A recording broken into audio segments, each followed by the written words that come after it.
사도신경으로 우리의 신앙 고백하도록 하겠습니다. 나는 전능하신 아버지 하나님, 천지의 창조주를 믿습니다. 나는 그의 유일하신 아들, 우리 주 예수 그리스도를 믿습니다.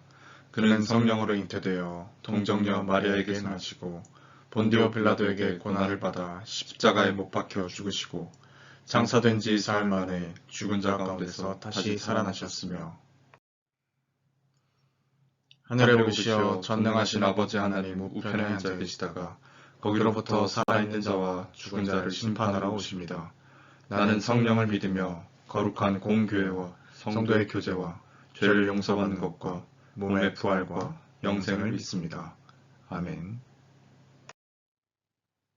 지금부터 오순절 후 17번째 주일 예배 하나님 앞에 올려드리도록 하겠습니다.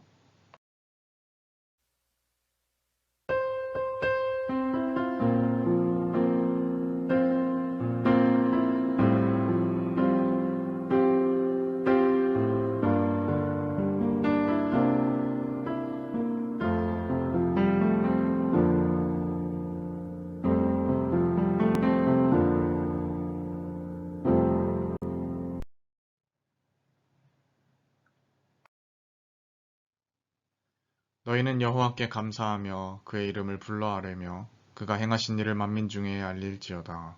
그에게 노래하며 그를 찬양하고 그의 모든 기사를 전할지어다. 그의 성호를 자랑하라. 여호와를 구하는 자마다 마음이 즐거울지로다. 아멘. 하나님 아버지, 복되고 거룩한 주일 이 자리에 불러 모아주시고 시간 저희들 예배하는 자리로 나올 수 있도록 인도하신 모든 은혜 감사를 드립니다. 예배하는 이 시간 오롯이 세상 모든 염려 근심 내려놓게 하시고 주님만을 바라보며 주님만을 기뻐하며 그렇게 저희들 한결같은 마음으로 나아가는 저희들 될 수 있도록 인도하여 주옵소서. 모든 시간과 순간들을 주관하여 주시며 성삼위 하나님께서만 큰 영광 받아주시고 저희들에게 하늘 소망으로 큰 기쁨 넘치는 귀한 시간 되게 하여 주옵소서. 함께 하실 줄 믿사오니 이 모든 말씀 예수님의 이름으로 기도드립니다. 아멘. 성시교도 가도록 하겠습니다. 우리가 바벨론의 여러 강변 거기에 앉아서 시온을 기억하며 울었도다. 그 중에 버드나무에 우리가 우리의 수금을 걸었나니 이는 우리를 사로잡은 자가 거기서 우리에게 노래를 청하며 우리를 황폐하게 한 자가 기쁨을 청하고 자기들을 위하여 시온의 노래 중 하나를 노래하라 함이로다.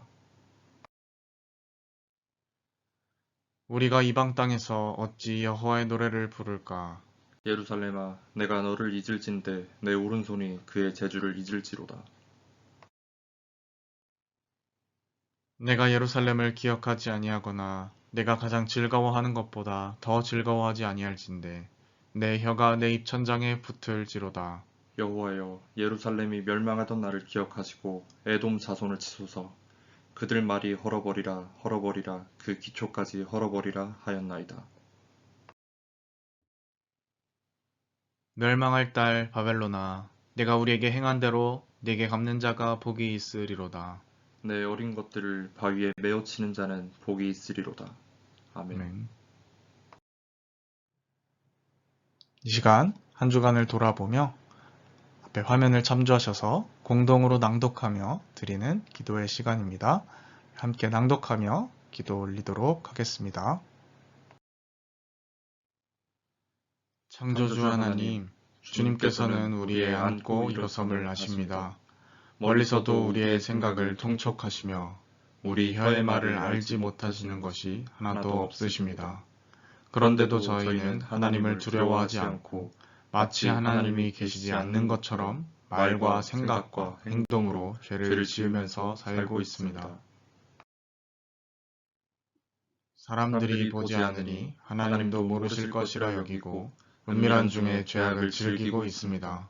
성도들과 함께 있을 때는 거룩한 척 행동했으나 세상으로 나가서는 주님의 제자인 것을 숨기고 죄와 적당하게 타협하며 살았습니다. 수치의 거품을 뿜는 바다같이 저희는 회개하였으면서도 같은 죄를 반복하고 있습니다. 자비하신 주님, 우리가 행하는 이 모든 죄와 허물을 용서해 주옵소서. 예수님의 이름으로 이 고백의 기도를 드립니다. 아멘. 이 시간 한 주간을 돌아보며 참회의 기도를 올려드리고 또 이 예배에 하나님의 은혜가 임하도록 함께 기도하도록 하겠습니다.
진심으로 자신의 죄를 뉘우치고 또 하나님 앞에 고백하는 자에게 주시는 하나님의 용서의 말씀이 있습니다.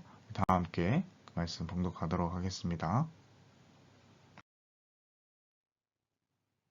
내가 곱고 거룩한 곳에 있으며 또한 통회하고 마음이 겸손한 자와 함께 있나니 이는 겸손한 자의 영을 소생시키며 통회하는 자의 마음을 소생시키려 함이라.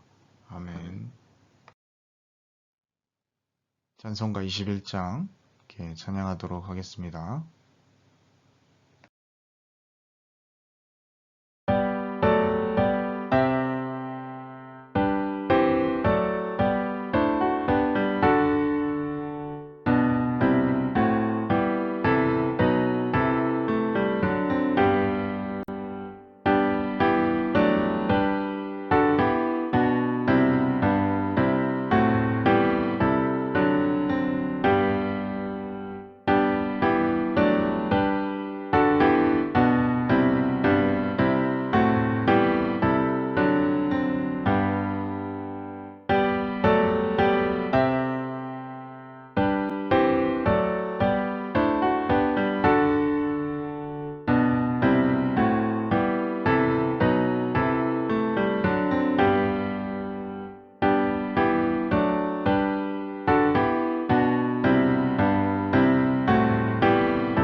오늘 하나님께서 우리에게 주신 말씀은 누가복음 17장 5절에서부터 10절까지 말씀입니다.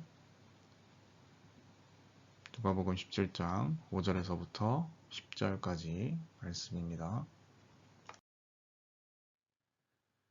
사도들이 주께 여짜오되 우리에게 믿음을 더하소서 하니 주께서 이르시되 너희에게 겨자씨 한 알만한 믿음이 있었더라면 이 뽕나무더러 뿌리가 뽑혀 바다에 심기어라 하였을 것이요 그것이 너희에게 순종하였으리라. 너희 중 누구에게 밭을 갈거나 양을 치거나 하는 종이 있어 밭에서 돌아오면 그더러 곧 와 앉아서 먹으라 말할 자가 있느냐. 도리어 그더러 내 먹을 것을 준비하고 띠를 띠고 내가 먹고 마시는 동안에 수종 들고 너는 그 후에 먹고 마시라 하지 않겠느냐. 명한 대로 하였다고 종에게 감사하겠느냐. 이와 같이 너희도 너희도 명령받은 것을 다 행한 후에 이르기를 우리는 무익한 종이라 우리가 하여야 할 일을 한 것뿐이라 할지니라. 아멘. 아멘. 오늘 말씀 믿음 크기가 아닌 존재의 문제라는 제목으로 말씀 나누도록 하겠습니다. 네, 여러분 한 주간도 평안히 잘 지내셨습니까? 이번 주 정말 이제는 좀 쌀쌀하다 싶을 정도로 이 해가 없는 날은 서늘해진 그런 가을이 본격적으로 우리에게 찾아온 것 같습니다. 네, 오늘 함께 본 이 하나님 말씀, 이 단락은요, 제자들의 믿음에 대한 요청으로부터 시작이 되는 것을 확인할 수가 있죠. 사도들이 주께 여짜오되 우리에게 믿음을 더하소서 이렇게 요청을 했다라고 기록되어 있습니다. 자, 이 제자들은 도대체 왜 이런 요청을 주님께 드렸을까요? 오늘 읽은 말씀 앞에서 들은 그 이야기 때문에 그렇습니다. 우리가 함께 읽은 말씀, 바로 앞단락을 살펴보게 되면 이 실족하는 일과 용서에 관한 그런 가르침이 있는 것을 확인할 수 있습니다. 이 실족이라는 것은 남을 크게 낙담시키고 실망하는 일을 말합니다. 어떤 사람을 실족하게 하면 그 사람은 맷돌을 목에 걸고 바다에 빠지는 것이 차라리 낫다. 그러니 절대로 다른 사람을 실족하게 해서는 안 된다. 이런 말씀을 주님께서 가르치고 계십니다. 그러나 이에 비해서 용서라는 것, 남을 용서하는 것은 끝없이 해야 한다라고 가르치고 계시죠. 만일 하루에 7번 나에게 죄를 짓고 7번 돌아와서 회개한다라고 말하는 사람이 있다라고 한다면 하나님의 사람은 기꺼이 그를 용서할 수 있어야 한다라고 가르치십니다. 여러분들 어떠세요? 하실 수 있으시겠습니까? 많이 용서해야 한다는 뜻이구나. 물론 그런 뜻입니다. 그런데 이게 상상으로 해보면 실제로 우리 삶에서 그런 일이 벌어졌다라고 하면 이게 상당히 골치 아픈 일인 거죠. 생각을 해보십시오. 나한테 누가 7번 잘못을 하고 7번 와서 미안합니다, 죄송합니다 라고 하는 사람이 있으면 여러분 어떤 생각이 드시겠습니까? 솔직히 한두 번은 그래, 그럴 수도 있다, 조심하세요, 다음부터 그러지 마십시오, 알겠습니다 이렇게 하겠지만 이 3번, 4번이 넘어가게 되면 아마도 저는 이 사람이 나를 우습게 보는구나, 나를 갖고 노는구나, 아마 이렇게 생각이 들 것 같습니다. 그러니까 이것은 쉽게 용서가 되는 것이 아닌 거죠. 전문 용어로 정말 화가 나는, 여러분들이 많이 쓰는 용어로 뒷박하는 상황이라고 할 수가 있습니다. 그러나 예수님은 그렇다라고 하더라도 하나님의 백성은 그 사람을 용서할 수 있어야 한다라고 말씀하고 계신 거죠. 제자들은 아마 이 예수님의 말씀을 들으면서 절레절레 하면서 차마 싫은데요, 저는 호구가 되고 싶지 않아요 라고 말을 차마 하지 못하고 더 나은 믿음을 달라라고 말씀하고 있는 겁니다. 저 주님, 지금 맨정신으로는 절대로 우리가 그런 용서를 베풀 자신이 없으니 우리의 믿음이 여기서 더 커지게 해주십시오. 우리의 믿음이 더 자라게 해주십시오. 그러면 그때 가능할지 모르겠습니다. 사실은 이런 말인 겁니다. 그래서 오늘 말씀이 예수님에게 우리에게 믿음을 더해달라는 요청으로 시작이 되는 것이죠. 사실 이런 기도는 우리도 종종 드리지 않습니까? 우리의 믿음을 강하게 해주십시오 라든지 우리의 믿음이 더 성장하게 해주십시오 라든지 우린 이런 기도를 충분히 우리의 일상에서도 드리곤 합니다. 내가 지금은 못하지만 믿음이 더 있으면, 다른 말로 하면 주님께서 믿음을 나에게 더 부어주시면 내가 할 수 있습니다. 이렇게 고백하는 건데요. 이런 고백은요, 참 귀한 고백인 것 같습니다. 저는 못하니 믿음을 더 주세요 하면 사실 자연스러운 예수님의 대답은 그래, 지금은 내가 봐도 너희가 못할 것 같으니 내가 믿음을 더하여서 너희에게 주마 라고 하든지, 아니면 한창 유행하고 요새 갑자기 다시 또 이제는 사그러지는 것 같은 묻고 떠블러가 뭐 이래야 좀 이야기가 자연스럽고 은혜가 될 것 같은데, 예수님께서는 굉장히 냉정하게 대답을 하시는 것 같거든요. 그래서 참 난감합니다. 그래서 사실 오늘 우리가 이 말씀을 어떻게 풀어야 할지 같이 좀 생각을 잘 해보았으면 좋겠습니다. 자, 우리에게 믿음을 더하소서. 이 생각의 전제는 무엇이냐면요, 이 믿음이라는 것에 크기가 있다라고 생각하는 것입니다. 큰 믿음, 작은 믿음, 아니면 많은 믿음, 적은 믿음, 강한 믿음, 약한 믿음, 이런 식으로 우리가 어떤 생각을 갖고 있으니까 그것을 위해서 기도하는 거죠. 하나님, 나에게 더 큰 믿음을 주십시오라고. 자, 그런데 예수님께서는 전혀 다른 말씀으로 응답하고 계시는 거예요. 너희에게 겨자씨 한 알만한 믿음이 있었더라면, 예수님 이렇게 말씀하십니다. 저는 처음에 이것을 믿음의 크기라고 생각했습니다. 너희들 이렇게 조그만 믿음으로 명령해도 그런 일이 일어나는데 더 큰 믿음으로 명령할 때 어떤 일이 일어날까? 이게 이제 제 안에 든 생각이었죠. 근데 오늘 말씀에서 예수님이 의도하시는 것은 사실 그런 게 아닙니다. 겨자씨가 살아있기 때문에 성장을 하는 것처럼 믿음도 그런 것이다라는 거예요. 그러니까 크기나 양이 중요한 게 아니고, 너희의 믿음은 과연 정말로 살아있는 믿음인가, 죽은 믿음인가, 좀 다른 말로 하면 너에게 믿음이 있냐 없냐 생각해보자는 거예요. 오해하지 않아야 할 것은, 이것은 믿기만 하면 예수님의 이 말씀은 모든 것을 다 할 수 있다라는 어떤 일종의 적극적인 사고방식 혹은 긍정의 힘, 이런 류가 아니라는 것입니다. 믿으면 다 할 수 있어. 말만 하면 뽕나무가 바다에 심겨지고 산이 옮겨진다라는 얘기는 마치 뭐 히어로 영화의 초능력 같이, 그리고 절대적인 어떤 알라딘 램프의 그 소원을 들려주는 그런 권능처럼 들리죠. 자, 그런데 그런 능력이 어디에 있다라고 말씀하십니까? 우리 주님께서요, 겨자씨 한 알만한 믿음이 있다라고 말씀하십니다. 물론 살아있는 겨자씨 한 알만한 믿음이어야 합니다.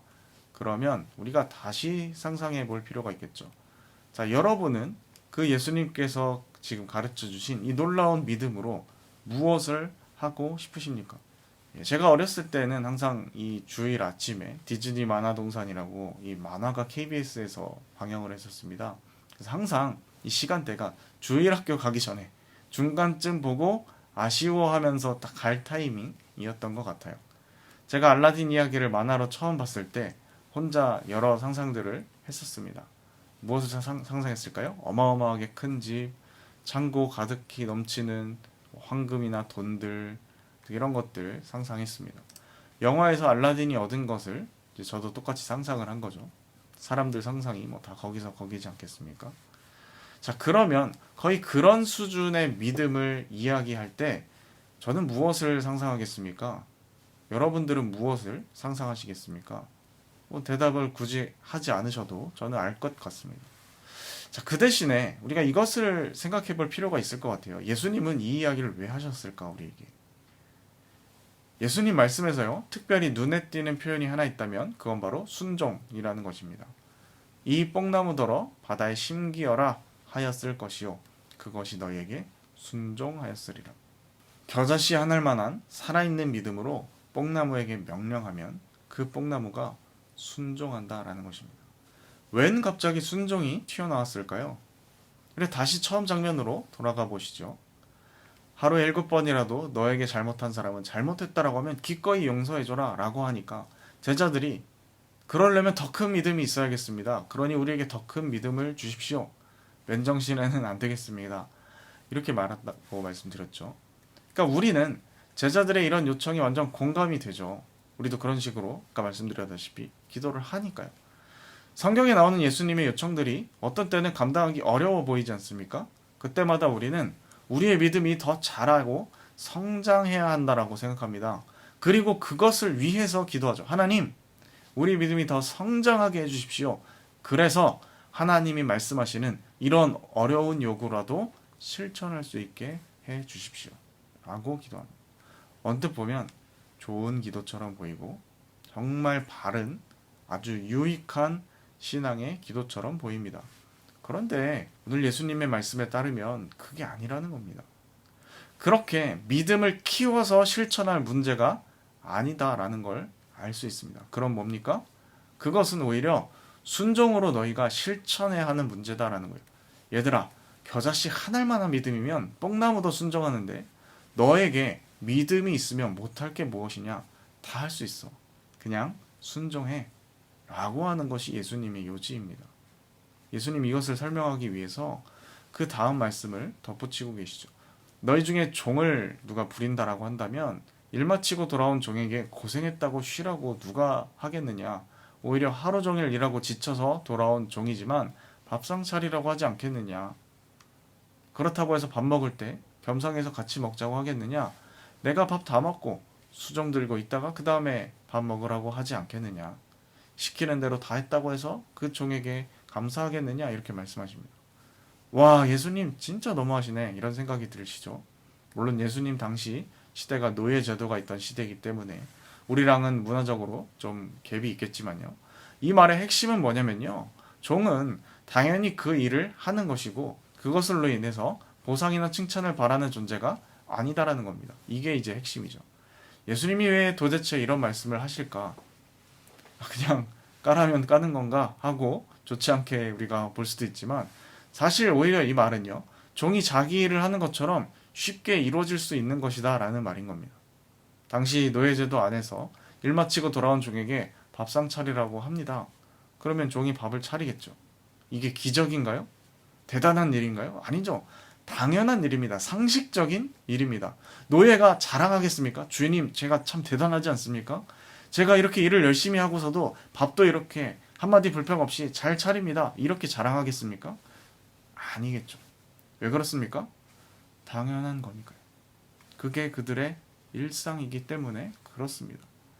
그러니 예수님의 이 말씀은요. 너희가 지금 도저히 못할 것 같아서 믿음이 더 있어야 할 것 같다라고 말하는 그 용서. 사실 믿음만 있다면 종이 자기 할 일 하는 것처럼 간단히 할 수 있는 문제다. 이런 말씀을 하시는 거죠. 자, 명령 받은 것이 무엇인가요? 용서하는 거예요. 하루 7번씩 너에게 죄를 짓고 7번 돌아와서 회개한다라고 할 때 그 사람을 용서하라 라는 말씀이었습니다. 뭐 요즘에는 워낙 세상이 험하다 보니까 운전하다가 끼어들기만 해도 보복하고 또 폭행하기도 하는 그런 세상이지 않습니까? 아까도 또 잠깐 말씀드렸지만 한두 번은 괜찮은데 이게 3-4번 넘어가면 그때부터는 아, 얘가 날 우습게 보나 호구로 보나 그렇게 본다라고 그랬죠. 여러분들은 안 그럴 것 같습니까? 뭐 사실 그렇겠죠. 네, 여러분들 상황에서 제가 예를 한번 들어드릴게요. 여러분들이 새벽에 한참 자고 있는데 후임이 와서 깨웁니다. 네, 뭐뭐뭐 상병님 일어나셔야 합니다. 근데 일어나 보니까 내가 그날 불침번이 아닌 거예요. 잘못 알고 잘못 깨운 거죠. 벌써 짜증이 나지 않습니까? 네, 2번, 3번 했습니다. 괜찮아. 그럴 수 있어. 아직 뭐 군생활이 익숙하지 않아서 너가 그런 것 같아. 그런데 그 다음날 또 다음날 그런다고 해봐요. 아마도 이 중에 몇 분은 죽인다고 달려드리는 분들도 있지 않나 싶습니다. 하지만요, 예수님 말씀은 그런 감정에 묻히지 말고 용서해야 한다는 것입니다. 물론 이 말씀을 따르는 것은 정말 어렵죠. 맨정신으로는 불가능하다라고 할 만큼 어렵다고 할 수 있겠습니다. 그래도 그런 감정으로요, 이 말씀을 핑계 삼을, 내가 순종하지 않을 핑계로 내세울 수는 없다라는 겁니다. 왜 그렇습니까? 이유는 우리가 명령을 받았기 때문에 그렇습니다. 어렵게 씨름해서 예수님 말씀대로 한다면 좋은 일이죠. 하지만 그렇게 했다고 해서 그걸 가지고 자랑할 수 없는 겁니다. 오히려 나는 무익한 종일 뿐입니다. 마땅히 해야 하는 일을 한 것뿐입니다. 이렇게 말해야 합니다. 왜 그렇습니까? 우리가 주님으로부터 명령을 받았기 때문에. 여러분, 명령을 받았다라고 하는 것은요, 하나님 나라에서 살기를 바라는 사람들에게 주시는 명령이었습니다. 당연히 이 명령은 용서에 관한 말씀에 한정되는 것이 아니겠죠. 오히려 지금까지 몇 주에 걸쳐서 이야기한 모든 말씀이 전부 여기에 포함이 될 겁니다.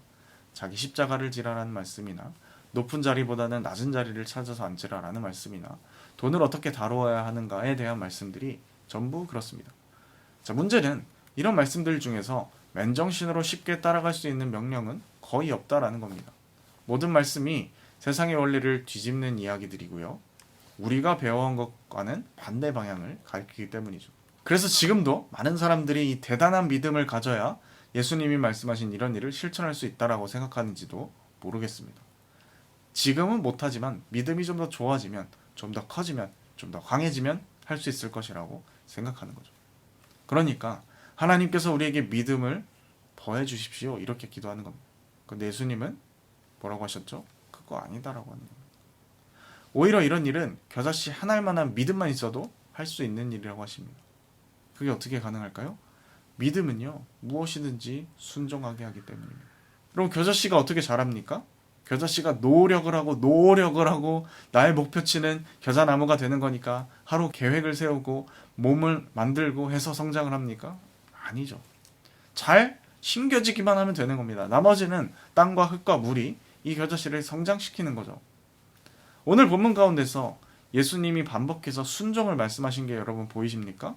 물론 문자적으로 순종이라는 단어를 쓰신 것은 한 번밖에 없지만요. 여러 가지 비유적 표현들로 이것들을 강조하고 계십니다. 그런 말씀이 어디 있습니까? 명령한 대로 하였다. 종이 명령한 대로 하였다. 이것도 순종이지 않습니까? 10절에도 있습니다. 이와 같이 너희도 명령받은 것을 다 행한 후에, 이것도 역시 순종에 관련된 이야기입니다.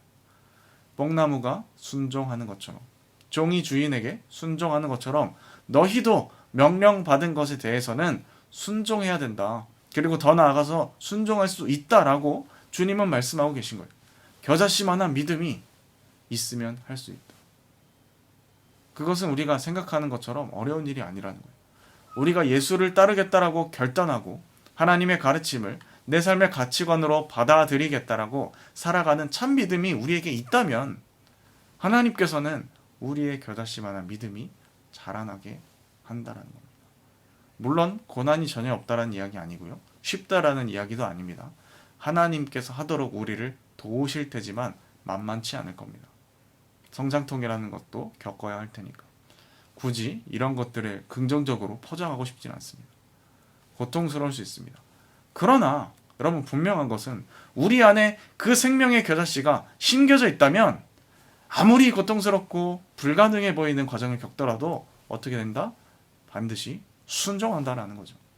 이 말씀을 우리 모두가 잘 이해할 수 있기를 바랍니다. 바라는 것을 상상하는 것이 아니고 순종하기로 선택한 것이라는 것을. 그것이 오늘 말씀의 핵심이라는 것을 분명히 알아야 할 것입니다.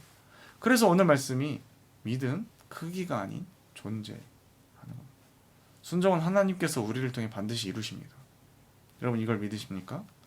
내 삶이 비록 지금은 죄짓고 회개하는 것을 반복하는 것처럼 보일지라도 정말 내가 참믿음으로 주님께 잘해보고 싶지만 계속 주저앉고 넘어지는 무기력한 모습일 것처럼 보일지라도 우리 안에 그 믿음이, 그 생명이 심겨져 있는 한 하나님께서는 반드시 우리를 통해 그 일들을 이루실 거라는 겁니다.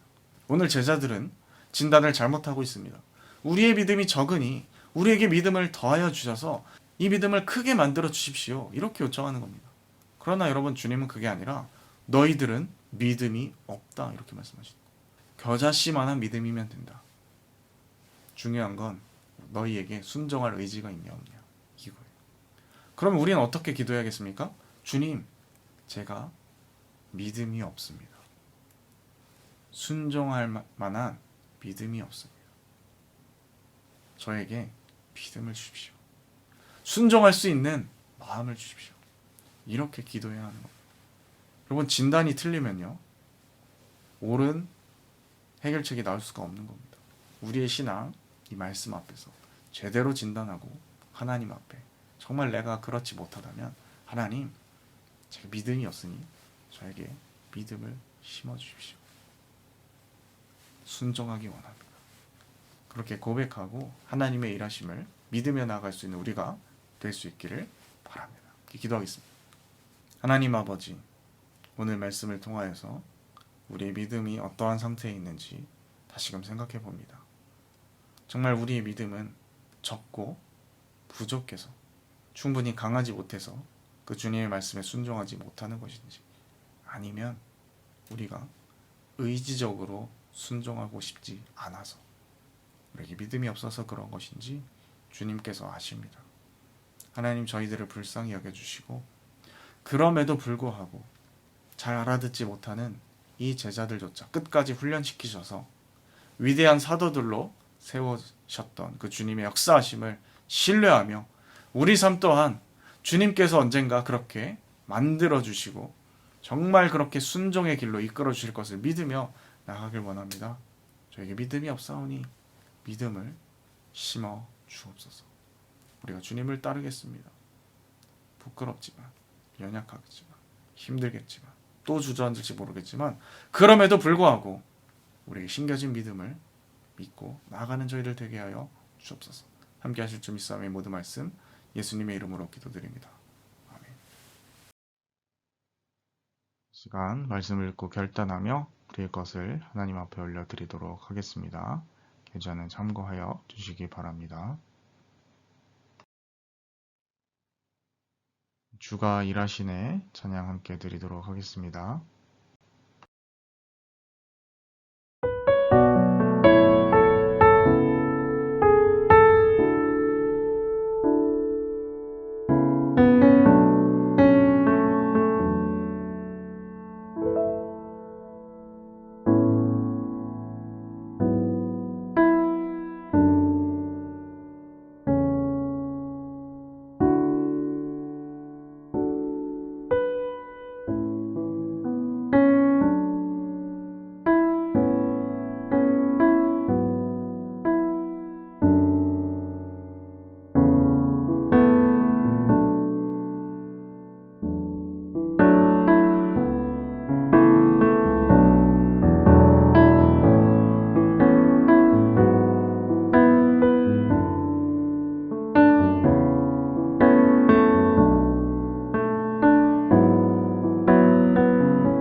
하나님 아버지, 오늘도 주님 전에 나와 주님의 이름을 높이고 찬양하며 귀한 말씀을 통하여 깨닫게 하심을 감사드립니다. 말씀을 들으며 다시금 우리의 마음을 새롭게 하여 주님 앞에 온전한 순종으로 나아가기를 결단하오니, 하나님 우리의 마음과 또 우리의 드려진 소유 일부를 기쁘게 받아주셔서 우리의 모든 행동을 통하여서 우리의 실질적인 순종이라는 실천을 통하여서 하나님 나라가 확장되어지고 또 수많은 이들이 주님 앞에 돌아오는 놀라운 일들이 일어나게 하여 주옵소서.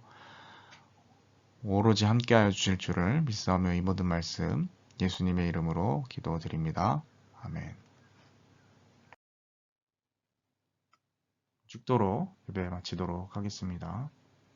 지금은 우리 구주 예수 그리스도의 은혜와 하나님 아버지 극진하신 사랑하심과 성령의 인도 역사 충만케 하심, 오늘 함께 말씀을 듣고 우리의 믿음을 온전히 제대로 진단하고 점검하며 우리의 믿음 없음을 주님 불쌍히 여겨주십시오 고백하며 이제 순정의 길로 주님께서 말씀하신 명령을 지키는 길로 내 주의 이웃을 섬기고 도우며 용서하고 또 용서하고 이렇게 불가능해 보이는 믿음의 길을 걸어나가기로 작정하는 주님의 자녀들 백성들 머리 위에 지금부터 영원까지 함께 하옵시기를 축원하옵나이다. 아멘.